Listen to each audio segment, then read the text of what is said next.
Good morning, mi gente. Happy New Year. It's 9 a.m. I know, gay people and an LGBTQ plus Kiki at 9 in the freaking morning. That's why I'm still in bed. There's a gay boy next to me asleep too. I'll wake him up in a second. Me, I'm FayWhat, and I'm gonna help you get your week started off right. We have lots of fun things to talk about. It's gonna be a great week.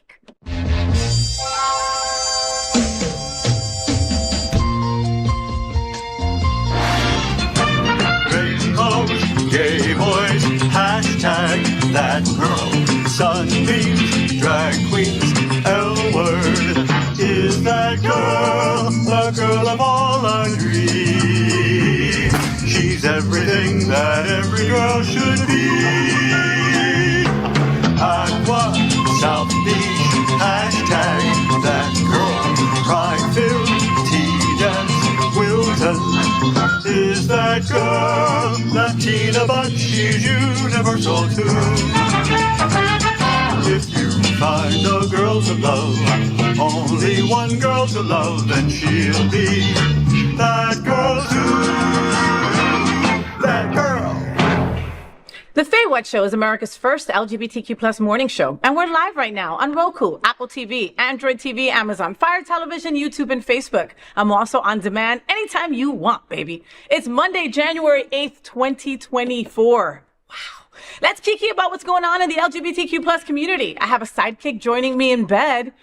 We're gonna have a conversation about kikis. We're gonna have a conversation about all the drama that's happening out and that's happening in the world. Our first segment is called Gay Boys Sleep Late. And this morning I'm joined by my gay guy pal, DJ Eric Restivo. Good morning, Eric, and welcome back to my bed. What a great place to wake up. It's my first time in your bed in 2024, and I have to say it feels better than ever. Aw, you're so sweet. I'm so happy to be here. You look like so bright and chipper. Like, I know that like January is usually a dry month for you, and you do that, and you do that on purpose. I don't drink for the month of January. It's something that I've done for like the last 2 years, I want to say. I just do what we call dry January in my house. And I just kind of love seeing how incredible my body looks after 30 days of not drinking. And I think that we get so loaded with extraness during December that it's nice. It's nice. It's the perfect month to take off, in my opinion. Love that. I love that. And how many years have you been doing it? This will be my third year doing it. Has there been a time where you've been like halfway through and been like, what's the point? I really want to drink, or I deserve one or anything like that? Not really for me. Like, I am not someone who really holds alcohol to that level of importance in my everyday life. Of course, I love a drink.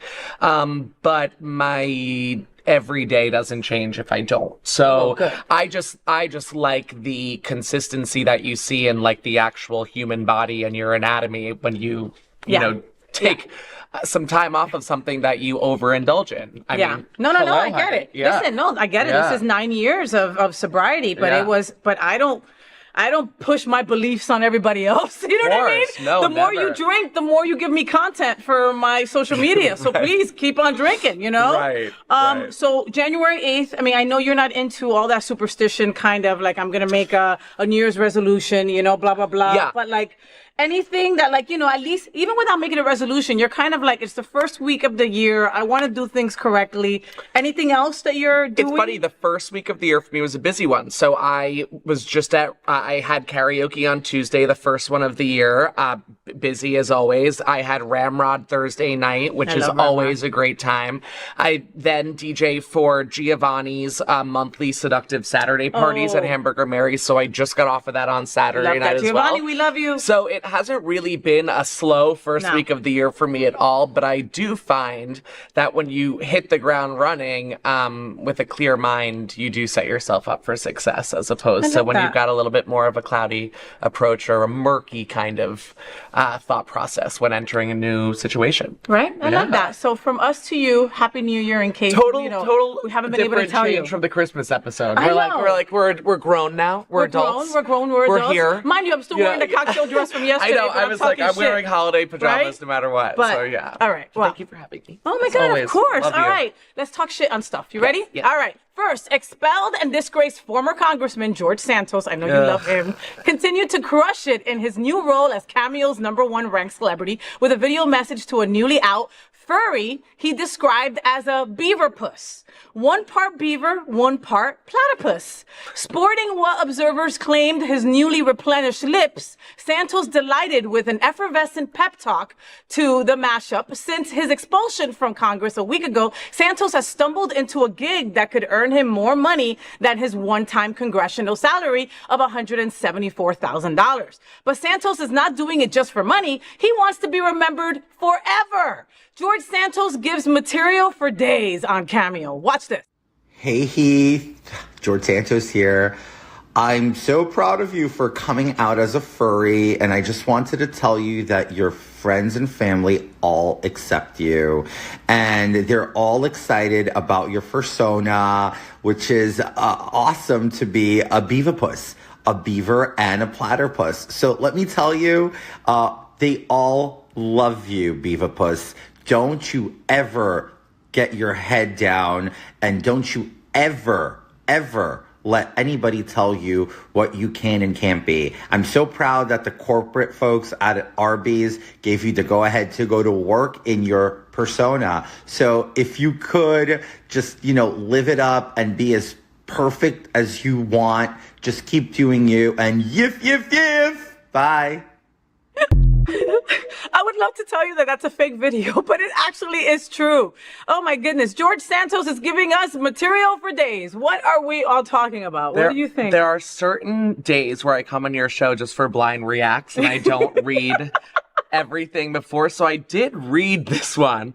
I wasn't prepared for that video. There were so many things messed up about it from whoever found the in production who found the lips picture though. Gold. Thank you for that. It's tough for me because it's like, I don't want to celebrate this disgrace of a human with Cameo and money to keep giving him, fuel to the fire. But it's kind of unbelievable, huh? I mean, like, everything he said in that Cameo was just like stacked with more wow moments, from the fact that it was an Arby's employee to a furry, someone who identifies as a beaver and platypus. So 2 different animals, you're telling me, got together and said, hey, let's do this thing. Beaver puss. And now there are a group of human beings who identify as those. Well, furries, or just what he's... Furries is a whole big thing that we don't have time to even start explaining. But it is someone that people dress up in different kind of animals, and they all have meetups and stuff like that. Similar to like the pups, but not the leather. Exactly. But got it. Totally got it. Not all sexual. So beaver puss falls underneath flurry is what we're saying. Yes, furry. Yes. Oh, okay. And George Santos was giving a congratulatory pep talk to him as he starts his new life as a furry.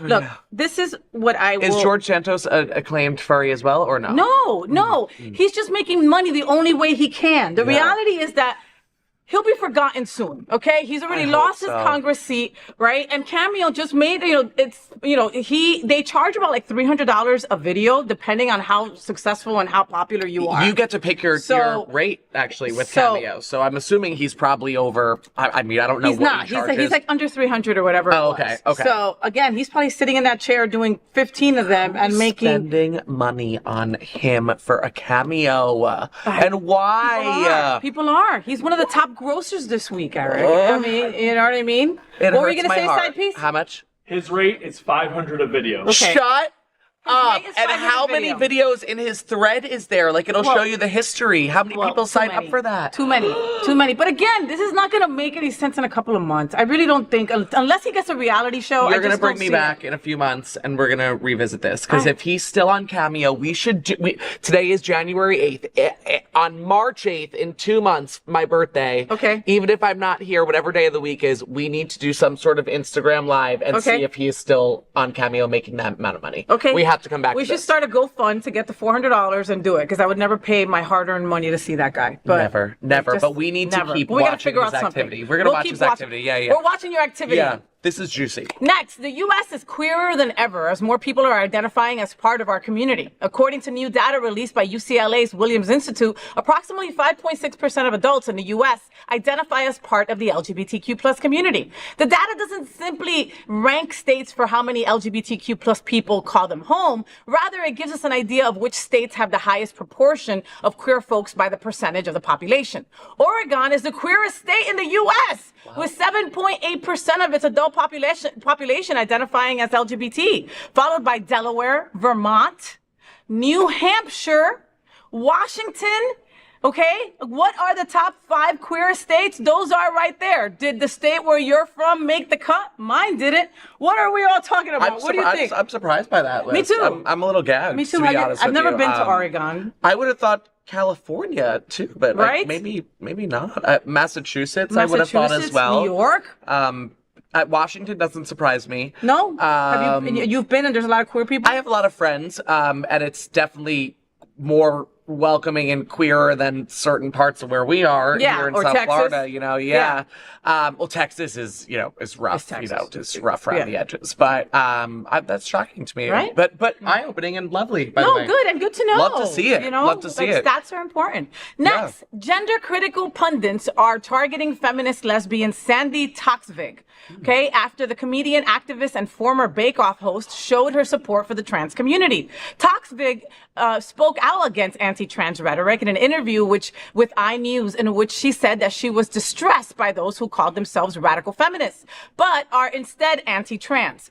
So-called gender-critical feminists then reacted exactly how you would expect, by trolling and harassing a feminist lesbian for speaking up. Some claimed that Toksvig was throwing lesbians under the bus by showing support for trans people. Feminist lesbian threatened for standing with the T. What are we all talking about? Well, as someone who's literally in bed next to a feminist lesbian, there's not enough of y'all to go around. We need more. Why are we harassing the goats of the LGBTQ plus community? What's going on here? Because that's how you silence them, Eric. It's tough. That's how you scare them into silence. Anytime I come on this show, there's always the one article that touches upon this, and it's important to have it, but it's also, a little bit annoying every time that we have to have this conversation because there's not enough change being made. Yeah. It's a little nuts that it can come from all sides of the equation as well. I know lesbians who get bullied and harassed from trans women because they have terrible taste in their mouth from one lesbian who spoke out against, a certain community. So it's really hard when you see members of the entire LGBTQ plus IA community coming together. And not working together, loving. And you know how you said coming together and not loving. It sucks when it takes something horrible to bring us together. You know what I mean? Like a couple of weeks ago in Wynwood, after a Pandora party, a trans woman and 2 lesbians were basically beaten down, like knocked the F out, where they're unconscious, were knocked out. Okay, that's how they were knocked out by 2 men, one being an ex-fighter. All right. You think that you're a real man now, right? Because you beat up 3 women. I mean, that's what the rhetoric makes people do. Right. You know, I'm not saying it forces someone to be hateful and to hurt our sisters, but it's out there. It just pits everyone, even in our community, against each other, especially from an outsider point of view. So it's no bueno for anyone. No bueno. Listen, trans women are women, period. That's it. Okay. If you're a queer woman and you identify as a woman, you're a woman. I'm done. All right. And this takes us into our next story and about. You can get out the bed if you don't feel the same way. Yeah. Okay. Get on out the bed.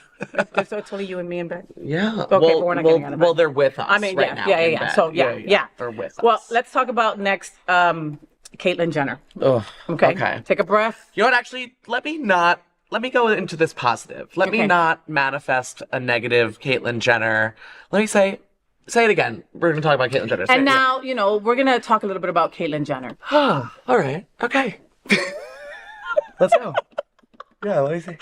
No, it sucks because she's gonna let you down, right? But stay in that if you want. Okay, All right, yes. all right, Yeah, stay. yes. Next, Caitlyn Jenner, the Olympic gold medalist, reality TV star, and failed GOP California gubernatorial candidate, said that trans women aren't really women. In an interview with British anti-trans actor John Cleese, she complained about how other trans people don't like her. Oh my God, I can't wait to talk about that.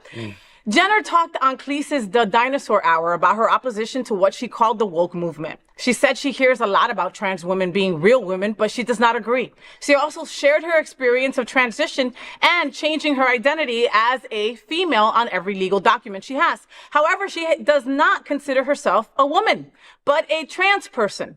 What the hell's wrong with Caitlyn Jenner these days? Let's start with everything. Watch this. There's a guy in a dress, and the other ones, and it was videotaped. And you could hear them in the background, these trans women yelling, trans women are real women, and on and on and on, making fools of themselves, okay? And that's not good. It's horrible for trans people in general. Yeah. It's horrible. It makes us look selfish. The Leah Thomases of the world, trans girls swimming, it's not good for trans people. It makes them look selfish, self-indulged. It's like all about me. It's not about all these other girls I'm beating. I don't even play in my in my club's women's tournaments. They've asked me to play in the women's golf tournament. Oh, yeah? But I can outdrive them by 100 yards. I haven't been on testosterone in 8 years, and I can still hit the ball 280 yards, okay? I'm still long, my arms, this and that. So it's not fair. But this is the way I look at myself. I see these, trans women are real women. No, you're not. Okay, that's the bottom line. This is the way. This is how Caitlyn Jenner really feels. What are we all talking about? And she wonders why we don't welcome her and we don't receive her in our community. Yeah, it's tough, right? So Caitlyn Jenner and their experience is not the experience of every single trans person. We'll just say that to start. Also, Caitlyn Jenner had no problem calling every single person they were addressing in this video selfish. To me, the retired white Olympic male star who woke up one day, experimented with cross-dressing, hid it from his entire family, then 15 years down the line, decided to bring it back up to light while they were in the middle of a majorly successful reality show, knowing that even though it was going to be tough on their family, still making the transition and having any surgeon, any doctor, any therapist, any bodyguard, any Uber black car that you want to take you to any of these appointments, the equipment and the medical needs to make the transition as private and as bougie as Caitlyn Jenner did is selfish. Let's say that, okay? Yeah. And it's almost like, I hate to say this about any trans human, but I don't even want Caitlyn Jenner affiliated with the trans community because I have so many loved ones who are a part of it. Yeah. So, and I think she feels that, which is obvious because in every interview that she does, she doesn't do too many, but every time she does, she's like, I don't understand why you don't love me. Just because she feels that she could still throw a ball or do whatever the heck sports-wise doesn't mean that level of athleticism is what is adopted by any other performer. Yes. And so it's not a valid argument, and it's never going to be, unfortunately. Fortunately for us and unfortunately for her. So I know that in West Hollywood, Caitlyn Jenner is invited to many things, Pride in the Park, different events all over, and anytime she decides to show face, she is not received properly. And if she continues this rhetoric, I don't see any signs of that. Yeah, she keeps on doing shows like this and podcasts like this. But she gets paid to do this kind of these chummy podcasts will throw a couple $100, $1,000 her way. Yeah. And did you see the Hulu documentary that they've done about the Kardashians? The only one to make any sort of claim or appearance is Caitlyn. It says a lot. Wow. Sorry, I didn't mean to. I feel passionate because of course, no. I think that when Caitlyn Jenner decided to go full force with her transition, it wasn't nearly even 0.25% as difficult as it would be for anyone else, especially a trans woman of color. Of course, there's no way that she will ever understand the experience complain and elsewhere, what people have to go go somewhere through. else. Exactly. When you've got that luxury of having, that black card and a bunch of money in the bank, that you can't even begin to understand or to walk the shoes of another trans woman. You don't know what it's like, but you keep on talking. If you would just shut the F up, maybe. There was a moment where I felt bad for her, like last year sometime. It went away real quick, but there's that. Finally, recently, Lil Nas X posted a preview of a new song on a social media platform on X. The down-tempo reflective track is something of a stylistic departure for Lil Nas X, but it still managed to be characteristically provocative. In a subsequent post, he talked about making Christian music while enjoying his sexuality to the fullest, and the two are not mutually exclusive. The post read, quote, "I'm allowed to get on my knees for multiple reasons," end quote. While fans praised the song, some also criticized it. One user said, quote, "Not how Christianity works," end quote. Actor and singer Tyrese Gibson also accused Lil Nas X of making a mockery of Christianity through a post. Answering his comment, Lil Nas X wrote another post on X calling the criticism crazy, as the song is just about asking God for hope. That's it. That post read, quote, "Y'all acting like I posted a video of me burning down a church and peeing at a nativity scene," end quote. Lil Nas X claps back at Christian rappers. Watch this. Father, scratch my hands. The lonely road seems to last the longest. Help me with my plans. Everything seems to go to nowhere. Free me from worry and want and pity. Free me from all this envy in me. I don't want these things. I kind of like it. Lil Nas X can really like fart in a bottle and put the synthesizer to it, and I would still like it.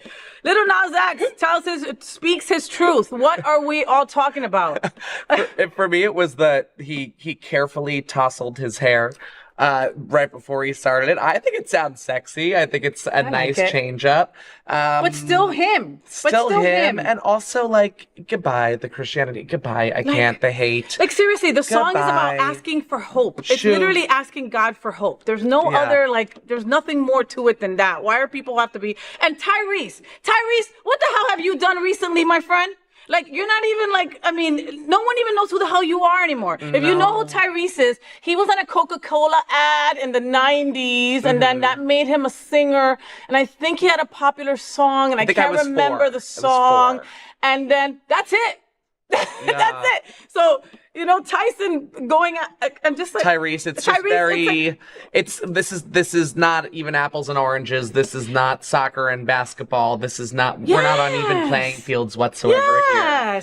Yes. And also, like, are you just now opening up your iPhone and seeing Lil Nas X and listening to his music? Because it's, he's been around for a minute now, and it's kind of all set a pretty consistent theme as to the messages of live your life and enjoy your sex the right way. Yeah, but like listen to a song before you start talking crap about it. Right. All right? Don't judge a book by its cover. Don't judge an artist just by the way they look if they... There's a huge organization, and it's a cruise line, and I'm not going to mention them, but they use the Lil Nas X song as like one of their main songs on every commercial, all right? If they're okay with it, then you should be okay with it too. Amen. We all know how much you guys like to cruise, okay? I mean, literally and figuratively. You know what I mean. Cruise. Yeah, looking right at you. We're cruising at you right now. Look, we're cruising. Look. You. And you. The FayWhat show is part of one of the largest LGBTQ plus media companies in America, and Hotspots magazine has been documenting the LGBTQ plus experience for 37 years. Happening Out Television Network has been bringing you daily LGBTQ plus news, talk shows, and more for 4 years. It's in the same model of PBS and NPR. We are a nonprofit 501c3 organization whose mission is to educate and serve the LGBTQ plus community. So, Mr. Eric Restivo, I'm very proud of you on day 8 of your sober. Thank you. What do you call it? Sober January. Right? I just call it dry January. Dry January. Yeah, I just don't drink during the month. So of then January. is Tuesday moist? I mean, is February moist? February is just fabulous February. Okay. You know, it's just, sometimes dry January bleeds into fabulous February. And you know, that's you just okay. take it as it is. Yes, and that's okay. Love it. Love it. Love it. Week 2 of January just holds more karaoke and more DJing all over the drive, and hopefully more bedtime with you. For sure. Yes. I love you, Eric. I love you more. Thank you for being in bed Of with course. me. I Always. appreciate you. Mwah. Please say hello to all your drag queen friends and to your hubby. I sure and to will. all of those people I that sure we just will. love. I love you. I love you. Happy New Year. Happy New Year. See you in a couple of weeks. See you soon. Bye. He's so cute. I adore him. So did you know that the Happening Out television studios are located right here at Sunshine Cathedral Square, which also houses Sunshine Cathedral, the world's largest queer church located in Fort Lauderdale. We broadcast our Sunday service every week at 10:30 a.m.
At the FayWhat Show, we want to introduce you to interesting people who are making a difference, who are super important to our LGBTQ plus community. Like this interview that I did with the incredible Miss Christy Rodriguez. She is an actress. She is a director. She is an incredible human being, and she's also a lesbian. Watch. Hello, folks, and I am super happy because our next guest was somebody that I found in the alleyway. Okay, it was the alleyway of a theater. Okay. It was like a really important theater, all right? Her name is Christy Rodriguez de Conte, and she is an incredible, incredible human being that I had to have her on my show. So she's a writer, a director, an actor, all right? And she uses her artistry to elevate the voices of queer people everywhere. She believes in the power of storytelling to heal, educate, and engage voices from the fringe. Welcome, Miss Christy. Thank you for having me, Faye. Thank you so much for being here. Oye, explícame eso, okay? Educate and engage voices from the fringe. What the hell's the fringe? The fringe is like the people that we don't normally see, right? Like the people in the fold. We think of like queer entertainers and we think like RuPaul, right? Rosie O'Donnell. I mean, love them. Icons. Completely. Right? Of course. For sure. But there are tons of artists doing so much work, queer artists, that we don't even hear about. Yeah. So part of my studies and my engagement and like always the notion of like collecting stories, right? Like untold stories. I'm really fascinated with that and like concealed stories. And to do that, you got to go out. Yes. Right. To go find them. So yes, I'm all interested. The RuPaul. It's not right. It's not all. I mean, that's what you guys do, right? So no, completely. And you do so much. And so let me lay this out. Okay. So like I said, you're an actress, you're a director, you do a lot. And I came across you because it was Outshine Film Festival. Yep. Right? So it was Outshine Film Festival, who I love, Dita Mosquera and Mark Gilbert and Jen. You guys are incredible humans. Everybody involved with that damn film festival has been doing this since they came out the vag, and they're incredible people, right? They do Fort Lauderdale, they do Miami as well, right? And so I went to go see the shorts because my good friend Peter Basuito, his short, I remember, was in these shorts.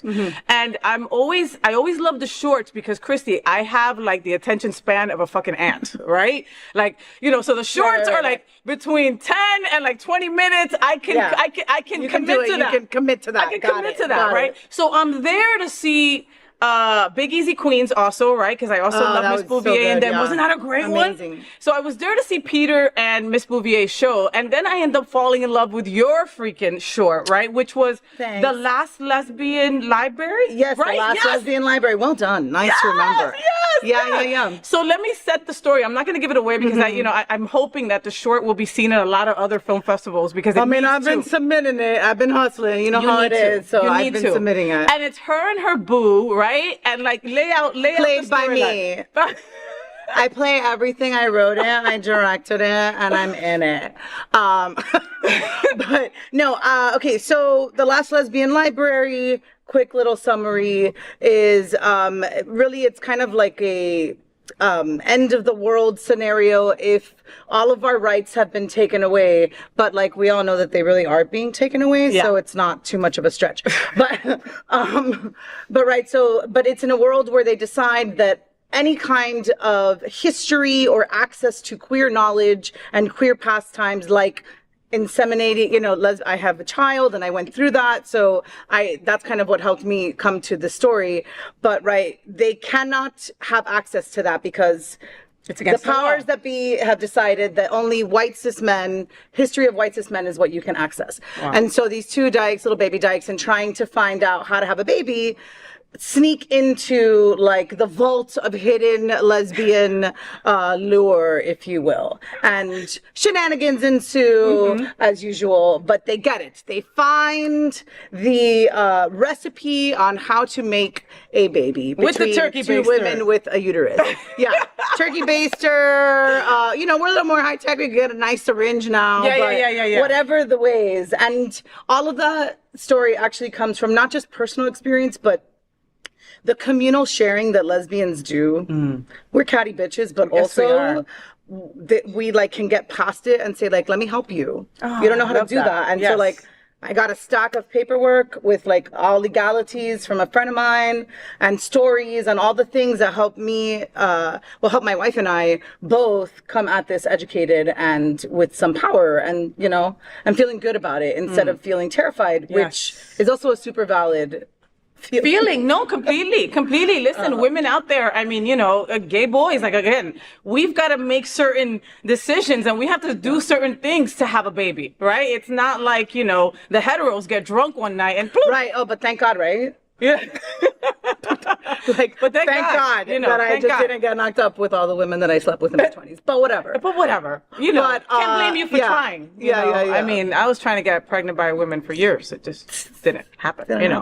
I love the short, and again, I hope that more people get to see it, How does your wife feel about the fact that you put your shit on blast on this movie? Oh, she's like my number one supporter. But I mean, I hate that. Like, that sounds so cheesy, but not just that. She's someone who, like, when I'm writing in particular, I'm like, I need you to read this. Is it funny? Does it work?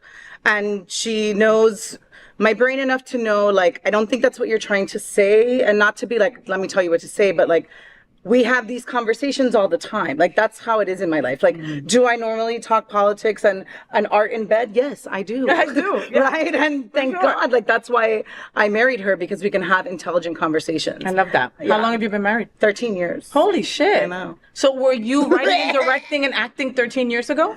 So I was about, let's say, so we met 13 years ago. So I was about like 17 years ago, but when I met her, I had taken a break, and I was playing roller derby, and that's actually how we met. Isn't that like the gayest thing ever?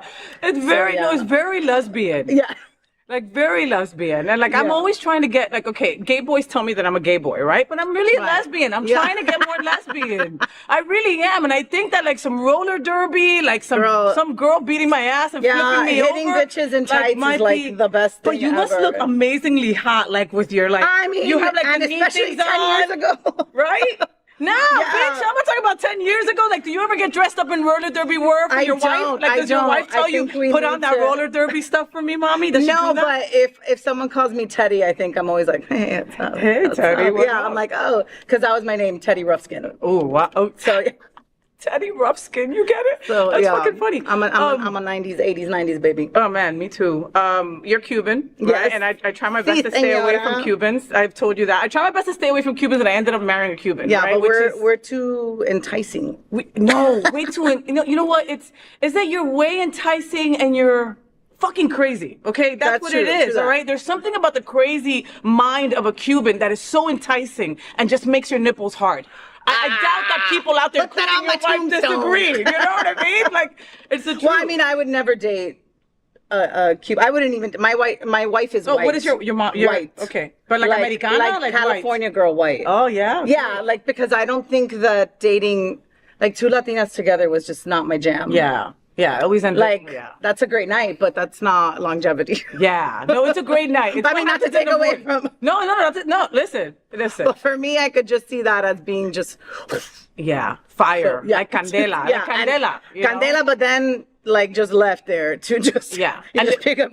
Yeah, no, and then it burns down your house, kind of candela. Yeah, absolutely. I'm totally good with that. Yeah. You know, when I was looking at your bio, it was so interesting that you were the director of one of my favorite plays on earth. Mm-hmm. You folks know this. I bore you constantly about how much I love Rent. And then funny enough, a couple months ago, I went to Lake Worth because, you know, Rent has been on Broadway, it was on Broadway for over 25 years. And during COVID, they did their last tour, they did their last anything. It was like 25 years, we're done. I hope they bring it back, but they didn't. So any kind of Rent, I'm like, if it's a freaking, we're in South Florida, so they won't let a high school do Rent. But if they did, I'd go see it, right? And so then when Rent came up in Lake Worth, which is maybe like an hour ride, right? I was like, I'm there. I'm so there. And I went to the opening night. I took a crew of my gay boys that work here at the network. Also, we were like, we're not missing it. We're driving up. Did you come to closing night? No. Always go opening and closing, because then you see. Because then you see it. On closing, we were like candela there. Well, and you know, and the boys that I took with me are like theater misfits. They're musical geeks. They've seen everything, right? So we saw it with a different set of eyes, Christy. Like, we didn't see it like, okay, it's Lake Worth. They have a limited budget. This is, you know, blah, blah, blah. Like, I wouldn't have dressed Maureen like this. I wouldn't have done this like that. But it was opening night and you floored it. Like, you killed it. You killed it. You killed it. You killed it. If you missed it, you missed out. It was phenomenal. You felt the energy in the room, the acoustics in that motherfucking playhouse. But let me just speak toward that Playhouse though is to me, yes it is, but it is a professional playhouse, even though it is a community theater technically by like our standards of, you know, whatever the paperwork says. But I've worked at that theater since I was 19 or 20, and then I left and I came back, right? So that's why I directed there. But the voices and the level of professionalism from everybody involved is just top notch. So when you say like we were expecting maybe, but it's like, well, that's not like, I love to take credit for shit, but that is on the cast and the people that I worked with. They're just amazing. I mean, these are like, well, they're honestly, they will be in New York. They'll be part of another touring cast. Yeah, these people are amazing. Well, and again, understand something, Christy. I get it, but take your flowers where they are, okay? Because no one. I'm sorry, I've seen fucking amazing people, but without the right direction. True. Director means you. True. Okay, I will say I was super happy and like there was this. Let me backtrack. I expected to go in to directing the show and be like, I'm so happy to be queer, right? Because, you know, it's Rent. It's when I was in my whatever, when I was first coming out, that was the musical that I was listening to. And to hear two women declaring their love the way that they did, I was like, oh, it could happen, right? Yeah. And so that representation did matter to me as a young artist. All that to say, though, what I was really struck by was that after COVID, I was more interested in this idea of like having touch and having connection in an isolated age. That's what they say, right? Connection in an isolated age, right? And we just came off that. Yeah. Like I literally had a talk with my son a few days ago where it was like, you remember that year that we weren't allowed to leave the house? And he was like, yeah. And you're like, yeah. That's nuts, right? Yes. And so like being able to do this show now and find connection, and I'm not talking about like, oh my God, we're BFFs, like whatever, I may never talk to you again, but on the stage, in that moment, in the rehearsal hall, to find connection with a group of people, to bring up queer stories and queer history at this point, I think is really important. Would you light my candle? Yeah.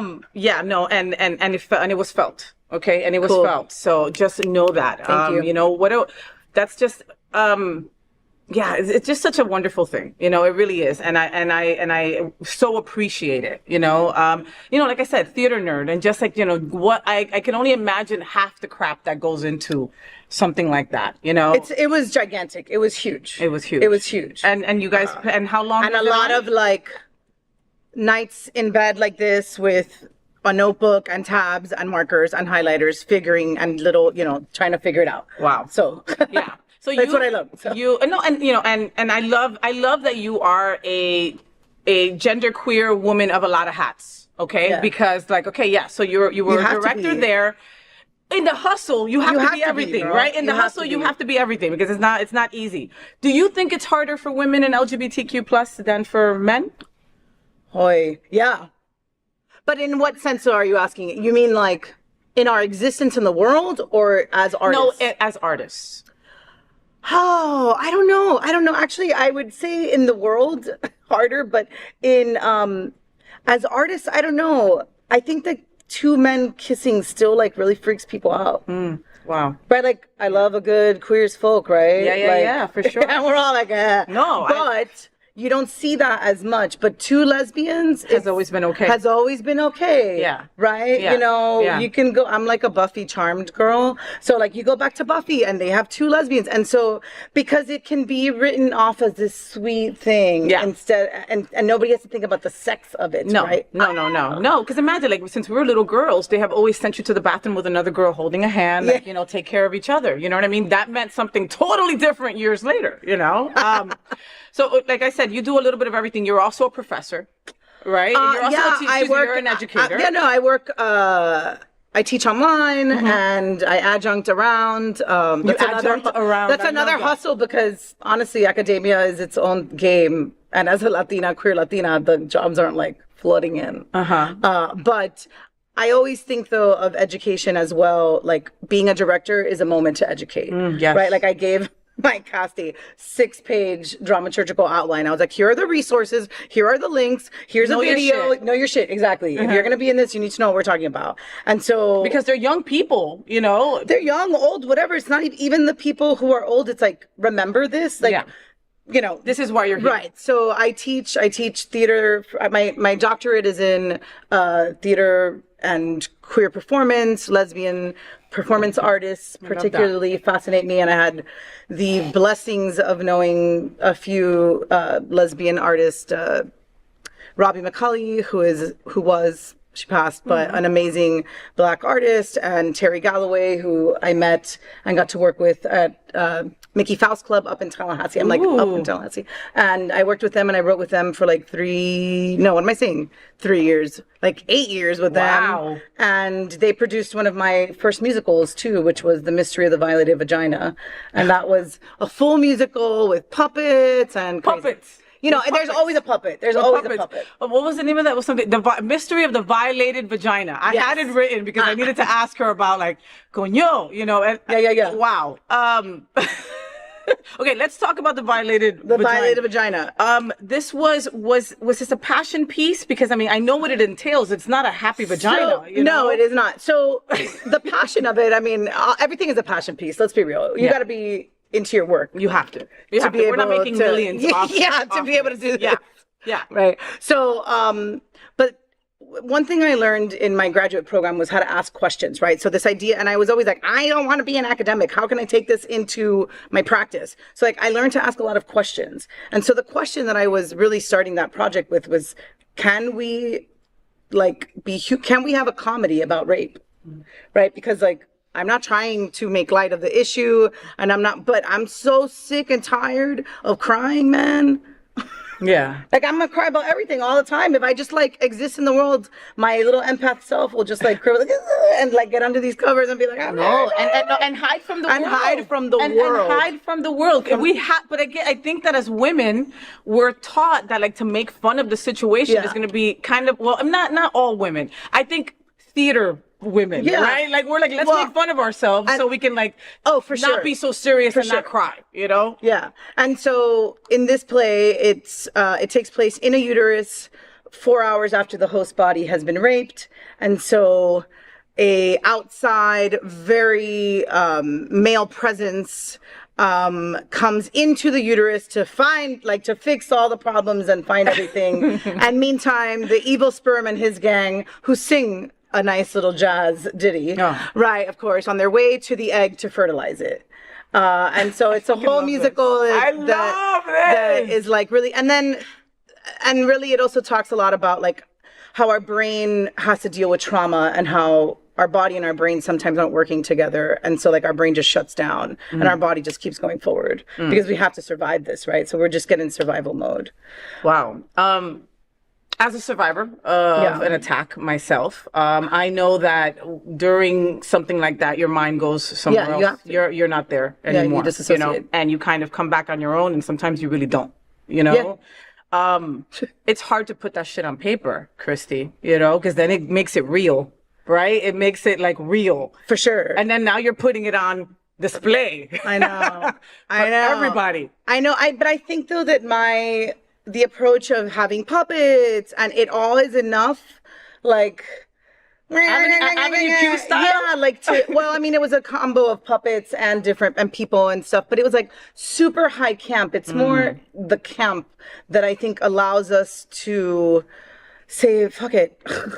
I can't live in the trauma of it, but I'm going to speak it in a way that makes me laugh, and then maybe I'll feel a little safer. I don't know, really. And maybe help somebody else in the process. Well, yeah, because that's the thing. Every Q&A, immediately, there were no questions. It was, my story, and my story, and my story. And you're like, coño, pero... Wow. And I will say most of them were women. Yeah.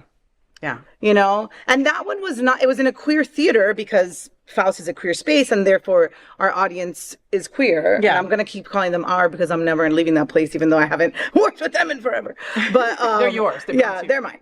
But right, even like the audience was just always so willing to share their stories, and they were a lot of like heterosexual. It wasn't necessarily queer women per se. Yeah. So, but just a lot of women willing to share, and it was always a thing.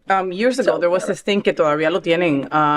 Oh God, what is it? The vagina monologues. The vagina monologues, yeah. You know, yeah, like, you know, and I remember for that, you know, and that had like straight and you know and gay subtitles in it, and that was still kind of like, oh shit, they're talking about vagins. Yeah. You know what I mean? It did make finding a website title a little interesting because I was like, vagina. Oh, can't put that. www.vagina. Can't do that. So.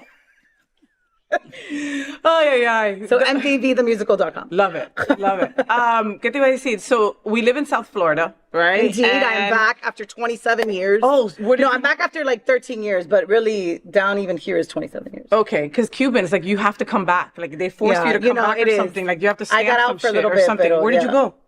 I went to Boston for my master's. I decided to go hide in academia. Okay. I was, bartending, hustling, and then I was like, I'm done. So we went to Boston for 2 years. That's where we got married because at the time it was legal there. It was not legal anywhere else. I love it. So we got married in the park, actually, in Boston. It was beautiful. And then I went to Tallahassee, Florida for friggin' 10 years. Yeah, but you know what? Listen, I'm going to shout out to the people in Tallahassee and love for Tally because... Really? Yeah, surprised. I was equally as surprised. Okay. Because there is this really weird, queer... but super smart community of political radicals that I just fell in love with. I love that. And and they're all artists, and they work though for like what am I trying to say? Sorry. The procession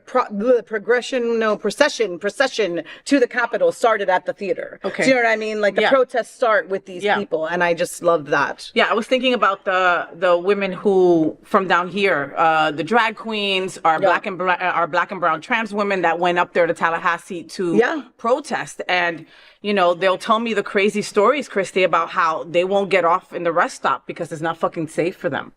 From here to Tallahassee is a very long way. In between. Yes, yeah.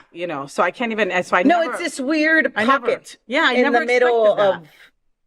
Not a place you want to be. Yeah, I know. I got you. So, but but it's because I found my community, and so that's like I'm back now, and I'm here, and I'm trying to find my community after being gone for 13 years. Yeah. No, but it's it's hard here in South Florida to make friends. Like I've got to say that like, people don't everybody's beautiful, everybody's pretentious, everybody's an asshole. Okay.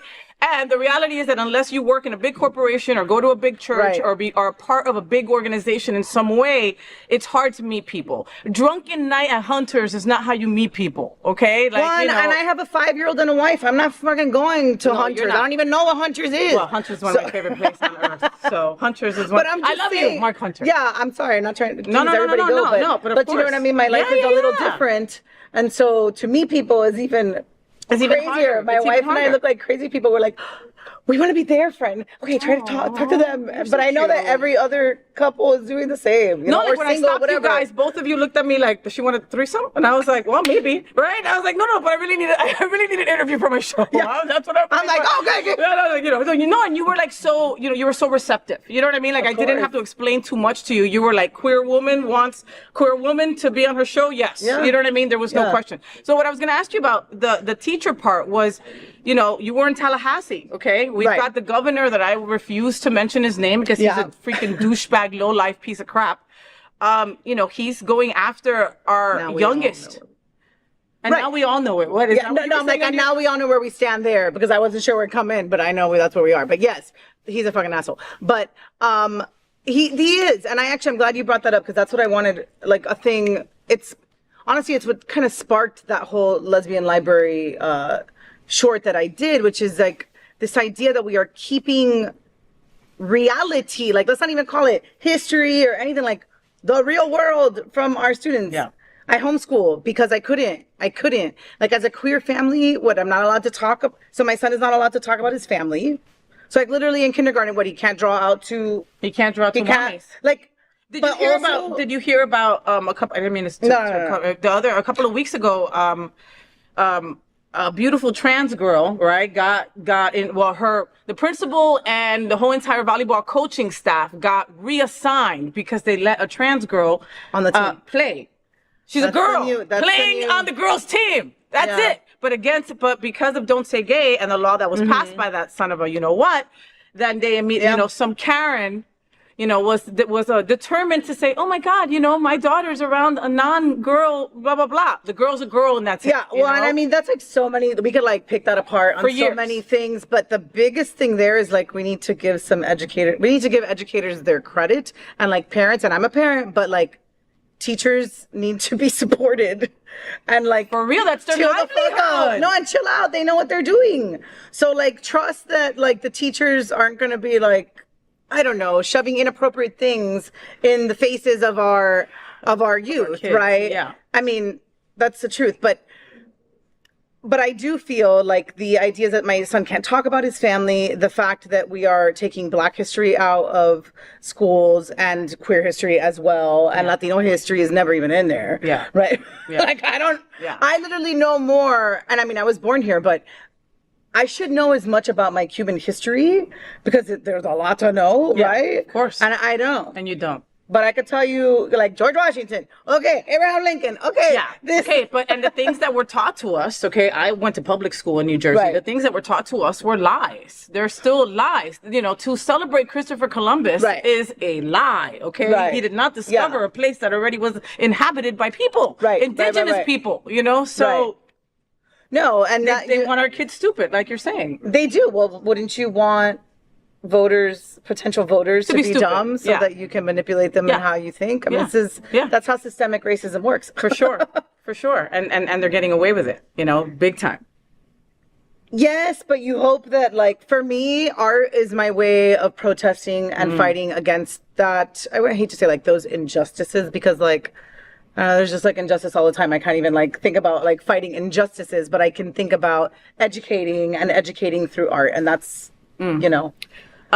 Should lesbians be fighting harder for the T and LGBTQ? Should lesbians be fighting harder for the T?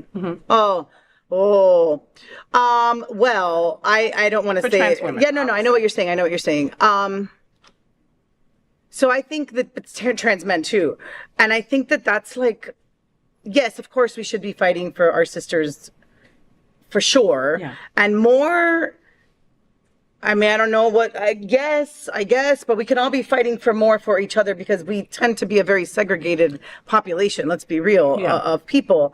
But then I also think that like queer women and trans men have a super complicated dynamic as well, right? Because like, I'm always super pro advocating for women only spaces. I went to an all-girl Catholic school. I played in all-girl sports as, you know, a young child into high school, in Derby later on, right? So like, I think that spaces that are women held are important, are rare, and we need to fight for those. And then we have trans men, and this is where like turfdom comes in, right? And it's like, so that whole conversation, I would like, no one wants to have it because everyone's so scared to piss everybody off. Yeah. But I think it's super fruitful, and I would love to be part of those conversations, knowing full well that I will be as vocal as I am, right? Yeah. No, and that's but it is, I think it's like, that's where the fight needs to happen, in that little pocket, because nobody is fighting for that.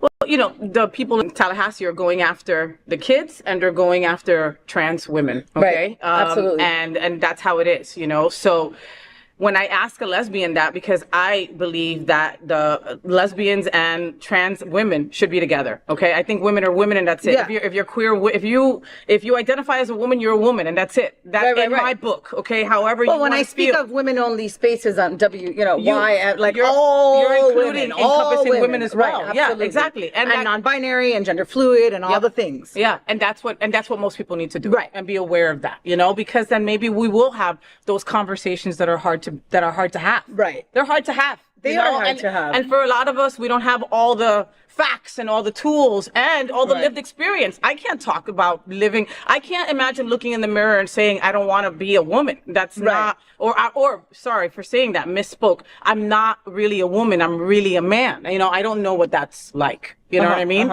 So I can't speak to that experience, but I will say that when I'm at a table and I don't see a lesbian or I don't see a trans woman or man, I say there's not a lesbian here. Aside from me, there's not a trans person being represented. That's how we help each other, right? Is being aware. And if these conversations come up, we have them. That's it.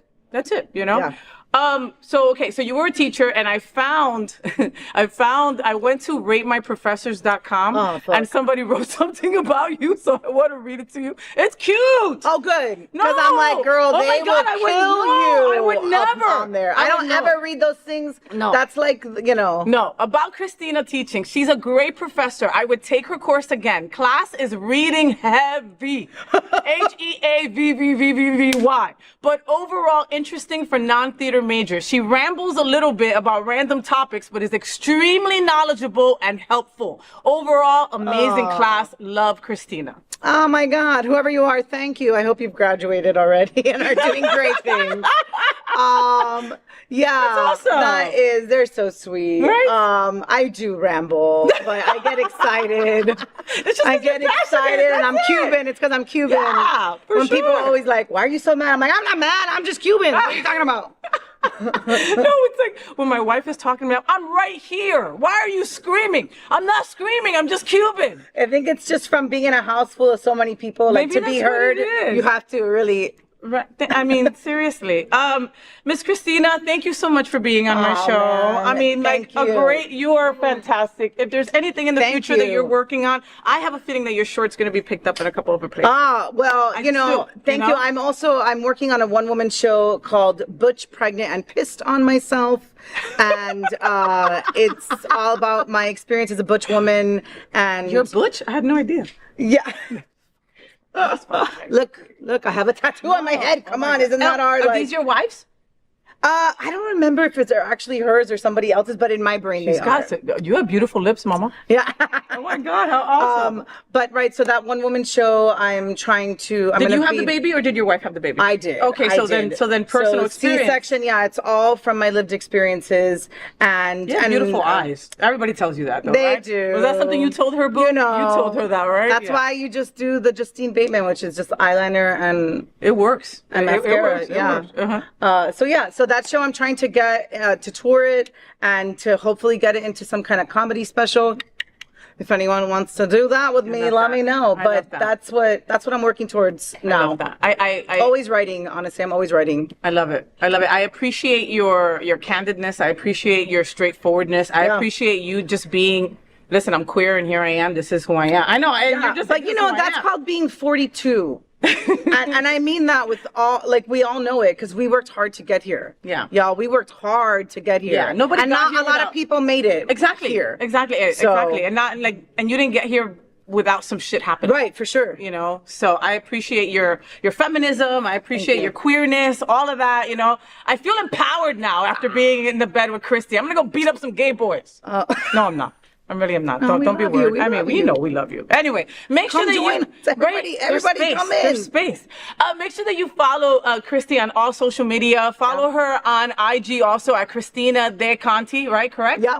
Right? That's Rodriguez de Conte. That's Christy, Christy Rodriguez, right? Yeah. De Conte. D-E-C-O-N-T. Right? Yep. So find her on all social media so you can see where she's going, what she's happening, what she's doing. Go to my webpage, www.rodriguezdeconte.com. I love that. And that's cool. Is that your married name? It's both of our names together. I know that, but it has such a beautiful thank you ring to it, right? Rodriguez de Conte. Yeah, And then it's like when you're so people know though. It's honestly the truth is, so when you're auditioning for these things and you're doing your work, people know that there's a Latina there and it's not just. I love that. You know what I mean? That's important to me. Rodriguez de Conte. And then when you're like having like a bad mood, Rodriguez de Conte. I'm totally stealing that. I love it. Christy Rodriguez de Conte, thank you so much for being on the FayWhat show. You're amazing. Thank you. Bye, guys. All right, she's doing great things. Please follow her and show her some love, and we will be right back. Night. Finally this morning, I want to get our week started by telling you some things that are really important to me. We call it FayWhat's on my mind. Britney Spears is on my mind. Yes, Britney. Britney Spears shares her story in her tell-all book, The Woman in Me, as she reveals the truth about pop stardom, her high-profile relationships, and life under a conservatorship. It sold more copies than the freaking Bible, right? And now they got another rush of sales for the Christmas holidays. But are you really gonna read that book? Seriously? You got more important shit to do, right? But, you can't like not read the book because your favorite gunkle gave you the book, right? And he's going to test you later on the book, right? So I got you. I'm going to tell you everything that you need to know, and you can even pretend like you read the book, okay? I'm going to give you what's in the book that you need to know, all right? What is in Britney's book? Okay, 1, Britney had an abortion after falling pregnant during Justin Timberlake's relationship. There, all right? Okay, you're a 5th there. That took up a really big portion of the book, right? Arguably the most high-profile relationship of Britney's life so far was the fellow pop star Justin Timberlake between 1999 and 2002. The pair's split sparked a media frenzy, with both parties releasing breakup tracks about the other, Britney's Every Time and Justin Timberlake's Cry Me a River. Next, Britney shaved her head in 2007 to push back against people commenting on her body. Shaving her head is the moment that has come to define her mental health breakdown in early 2007. At the time, Britney had recently split from her husband, Kevin Federline, and was engaged in a public custody battle for her sons, Sean and Jaden. Her aunt Sandra had also just died from cancer, so it was a really tough time.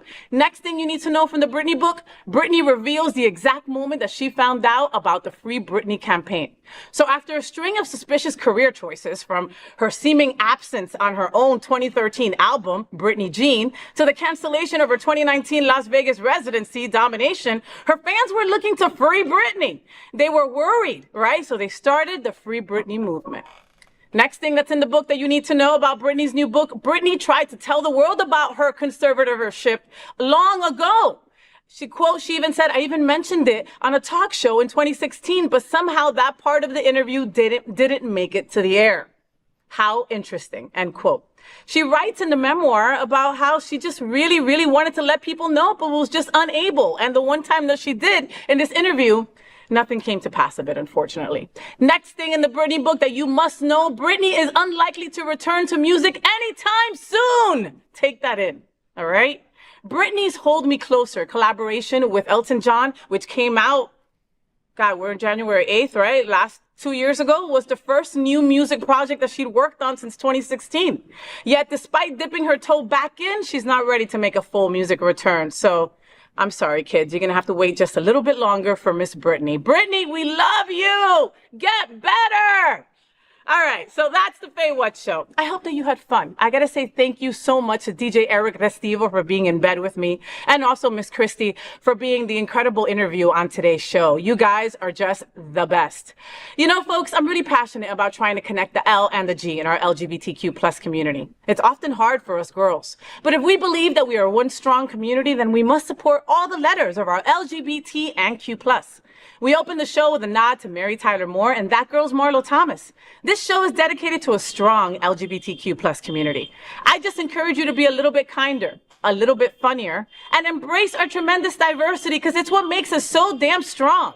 Until next Monday, world, at 9 a.m. live or anytime on demand. Until then, make sure that you follow me on all social media outlets: Facebook, IG, TikTok, and YouTube. Follow FayWhat, and since you're always on the go, you can also listen to the FayWhat Show wherever you listen to your podcasts. Just search the FayWhat Show.